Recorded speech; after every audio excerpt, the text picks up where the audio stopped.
Praise the lord. God bless Chodavaram. నేను Chodavaram రాబోతున్నాను. November నెల 17వ తారీఖు సాయంత్రం జరగబోతున్న సభలో నేను మీ మధ్యలో ఉండబోతున్నాను. హోప్ వర్షిప్ సెంటర్ వారు నిర్వహించు రక్షణ ఉజ్జీవ మహాసభలు, గాస్పల్ మీటింగ్స్. కుటుంబాలుగా తరలి రండి. అందరికీ ప్రేమతో ఆహ్వానం. స్థలం చోడవరం, చీడికాడ రోడ్, ఇందిరా కాలనీ. ప్రేమతో ఆహ్వానించువారు పాస్టర్ డేవిడ్ గారు మరియు సంఘ విశ్వాసులు. వివరాలకు మీకు నంబర్ ఇవ్వబడుతుంది. తప్పకుండా సరైన సమయానికి హాజరవ్వడానికి ప్రయత్నం చేయండి. అద్భుతమైనటువంటి స్తుతి ఆరాధన, హృదయాలను కదిలించే వర్తమానం, రోగుల కొరకు ప్రార్థన, దూర ప్రాంతం నుంచి వచ్చే వారికి భోజన వసతి కూడా కలదు. తప్పకుండా హాజరవ్వండి. 17వ తారీఖు సాయంత్రం నేను మీ మధ్యలో ఉండబోతున్నాను. పాస్టర్ డేవిడ్ గారు ఎంతో భారంగా పరిచర్య చేస్తున్నారు.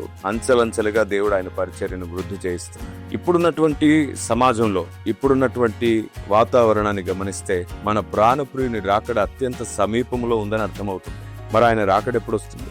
ఆయన రాకడకు సూచనలు ఏమిటి? అనేకులు అనేక అభిప్రాయాలను వ్యక్తపరుస్తుండగా వాస్తవ సత్యం ఏమిటి? ఒకవైపు చూస్తుంటే ప్రపంచ రాజకీయాల్లో మార్పులు కనబడుతున్నాయి. మరోవైపు సంఘం ఇంకా సిద్ధపడి లేదు. ఇంకోవైపు ప్రేమలు చల్లారిపోతున్నాయి. మరొక వైపు దూషకులు, ద్వేషకులు వ్యక్తిగతంగా అనేకుల్ని అవమానిస్తూ తాము దేవుని సేవే చేస్తున్నామనే భ్రమలో బ్రతుకుతున్నారు. మరొక వైపు ఏది సత్యమో ఏది అసత్యమో ఇంకో తెలుసుకోలేక ప్రాస్పరిటీ వైపు పరిగెడుతున్నటువంటి భక్తి సాధన ఒకవైపు. అందరూ అన్ని వైపులా ఇంత వివాదంలో బ్రతుకుతుండగా, ఇంత విపరీతమైన కన్ఫ్యూజన్ లో వాస్తవ సత్యం ఏమిటి? రండి, అన్ని కోణాల్లో అన్నిటిని ఆలోచించుకుందాం. తప్పకుండా నవంబర్ 17వ తారీఖు సాయంకాలం కలుసుకుందాం. God bless.